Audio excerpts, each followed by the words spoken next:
Moikka! Katsotaanpas tämän päivän puuhaidea.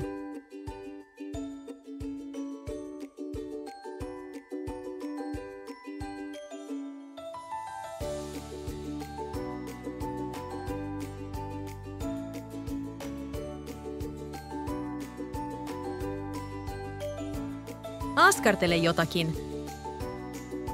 Askartelu on hauskaa, ja askarteluideoita voi keksiä vaikka loputtomiin.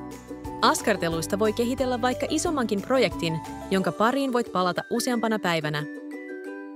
Voit etsiä askarteluideoita ja ohjeita netistä. Pyydä aikuiselta apua.